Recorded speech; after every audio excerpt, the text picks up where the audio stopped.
కర్నూలు జిల్లాలోని కలెక్టరేట్ కార్యాలయం దగ్గర బహుజన్ సమాజ్ పార్టీ ఆధ్వర్యంలో ధర్నా చేసే ఉద్దేశం ఏమంటే, రాష్ట్రంలో చూస్తుంటే దళిత క్రైస్తవుల మీద దాడులు విపరీతంగా పెరిగిపోయాయి.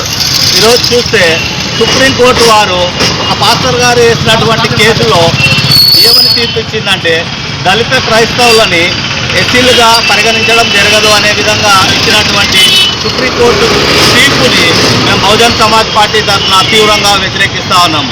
సో ఎందుకంటే 1956 యాక్ట్ ప్రకారంగా చూసిన 1990 యాక్ట్ ప్రకారం చూసిన వీళ్ళకి బౌద్ధులకైతే ఏమి, తర్వాత మిగతా వాళ్ళకి ఏ విధంగా అయితే వాళ్ళ మతం మారినా కూడా వాళ్ళు దళితులుగానే ఎస్సీలుగా పరిగణింపబడతారని చెప్తూ, అదే క్రైస్తవుల విషయం వచ్చేపాటికి వారిని ఇప్పుడు దళితులు మతం మారితే వారికి దళితుల హోదా, ఎస్సీ హోదా పోయి వాళ్ళు బీసీగా పరిగణించబడతారు అనేది ఇది రాజ్యాంగ విరుద్ధము. రాజ్యాంగంలోని ఆర్టికల్ 14, 15, 27 ప్రకారం చూసుకున్నా కూడా ఈ తీర్పు అనేది దళితులని వంచే విధంగానే ఉంది.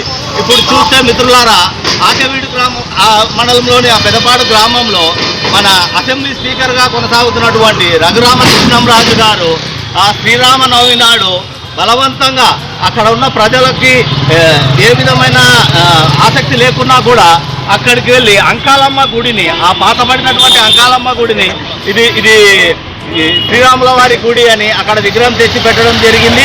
అయినా కూడా అక్కడ ఉన్నటువంటి దళితులందరూ దాన్ని ఆహ్వానించారు.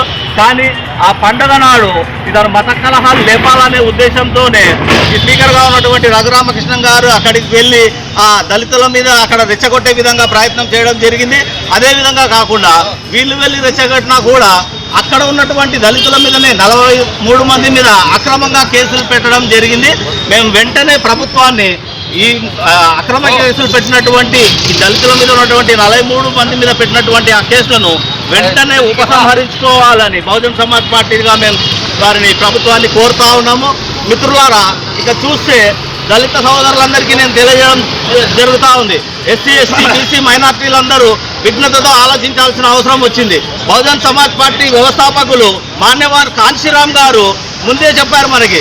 కాంశీరామ్ గారు ఏమన్నారంటే, దళితులైన మీ చేతి నుండి గ్లాస్ నీళ్లు తీసుకొని తాగడానికి ఇష్టపడని ఈ అగ్రకులాల వాళ్ళు, ఈ పాలకులు మీ పక్షాన నిలబడి మీకు హక్కులు తీసుకొని వస్తారంటే మీరు దాన్ని ఎంతవరకు నమ్ముతున్నారు అని కాంశీరామ్ గారు క్లియర్గా చెప్పడం జరిగింది. కాబట్టి మిత్రులారా, ఇప్పుడున్నటువంటి ఈ కూటమి ప్రభుత్వము, తెలుగుదేశం పార్టీ కానీ, బీజేపీ కానీ, జనసేన కానీ, ఈ ప్రతిపక్ష పార్టీ అయినటువంటి వైసీపీ ప్రభుత్వం కానీ, ఈ అగ్రకుల పార్టీలు మన బహుజనులకి, మన దళితులకి ఏ విధమైన న్యాయం చేయరు.